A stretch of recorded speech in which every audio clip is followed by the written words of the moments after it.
Hello guys, balik na naman po tayo dito sa ating Ford Escape na ating ginagawa. As you can see po, assemble ko na po lahat, naiayos ko na. Lagyan yung battery, lahat ng mga terminals, mga wires, inaayos ko na. Yung trouble po kanina na lumabas sa yung code na lumabas dun sa ating OBD, sa ating scanner, ay sinearch ko po siya sa internet at lumabas po na ang problema po is either yung crankshaft position sensor o kaya yung camshaft position sensor. So yung crankshaft position sensor, pinalitan ko na rin yung wire harness niya kasi meron na siyang corrosion. Tapos yung kanyang camshaft position sensor, nilinis ko rin po kasi meron din po siyang corrosion. Hindi ko na po yun nakunan kasi sa kadahilan ng mag-isa ko lang pong gumagawa at wala akong videographer. Balik po tayo sa ating driver seat. Itusok po natin itong ating scan tool ulit at check natin kung lalabas pa po yung binasa niya kaninang code or wala na. So kailangan po natin i-on yung ating ignition switch.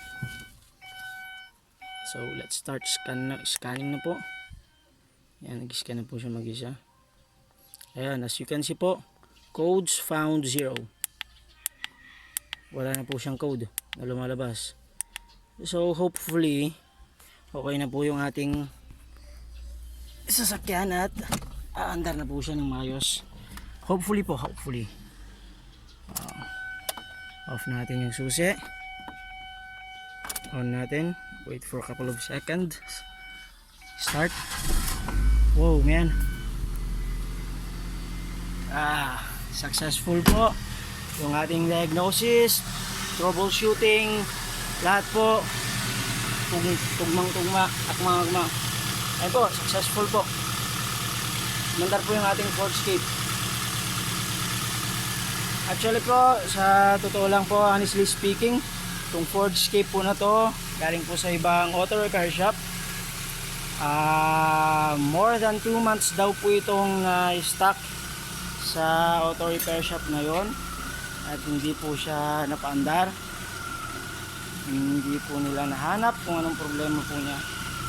So thank God po, tayo po ay nabiyayaan at napaandar po natin ang ating sasakyan po na ito.